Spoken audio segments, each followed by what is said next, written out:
I'm in Wilkes County, North Carolina at North Wilkesboro Speedway. Wilkes County was once the moonshine capital of the world. The people that built this place used to run from the revenuers. My grandfather, my father, my nephew, and myself, we've all raced here, so it's a petty-friendly track. Today, I'm going to take you guys a lap around this place and give you a passenger seat view of what it's like at this historic and recently revived speedway.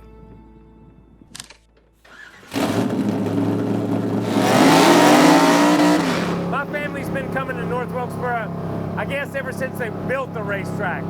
So to have a hat from my dad as a permanent fixture here at the Speedway is a huge honor. There's photos of my granddad winning here, my dad winning here, myself running here. It's a little bit of petty family history that'll always be here in Wilkes County at North Wilkesboro Speedway. All 4 generations of our family have raced at North Wilkesboro. How many racetracks is there that we can say that? Probably a bunch. No, not a lot. Yeah, Daytona, Richmond, Charlotte. Yeah, there's probably just a handful. Yeah. Listen, when you've been around 75 years, yeah, you pretty much hit all. We've been to the parking lot of every one of them. I don't know if we've ever raced on all of them, but we've been to the parking lot of every one of them. North Wilkesboro Speedway, as far as I know, is the only place that Cup cars race in recent years where you run downhill down the front stretch and uphill up the back stretch. You carry so much speed down this front stretch because it was just like anything else. You just coast off into the corner. But when you get into turns 1 and 2 and get the car rotated, you could hear the car just bog down because you knew you were running uphill up the back stretch. Anytime you went to North Wilkesboro, you had to be one of Junior Johnson's cars because Junior lived right down the road. I don't know if they ever practiced there or what, but anyhow, it was the kind of deal that really, really wore out tires. Oh, yeah. And you could be leading the race and then lap this guy 3 or 4 times.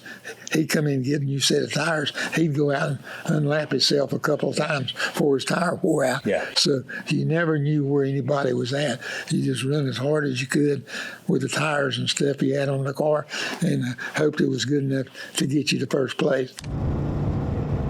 Racing here was always fun because you could always run all over the racetrack. High, low, didn't make any difference.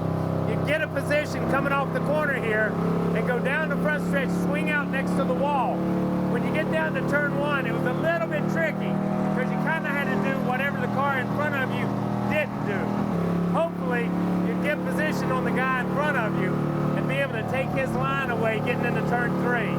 When you got into turn 3, you'd be right on the bottom of the racetrack, right on that white line, and you'd let the car just drift a little bit. Hopefully, you were past him. You didn't want to bump fenders with him and cut tires, and you didn't want to make anybody mad. It is pretty interesting when you look at the tracks that were built here with Charlotte and with Wilkesboro and with Rockingham and the racetracks that are still here. And you look at them, they were all built within the first 10 or 12 years of the sport. Yeah. And they're still a part of the sport. 76 years later, they're still part of the sport. So that says a lot for those places and the fans that those areas that came out and watched it. North Wilkesboro Speedway is part of the North Carolina Moonshine and Motorsports Trail. So if you're ever in Wilkes County, make sure you stop and check it out.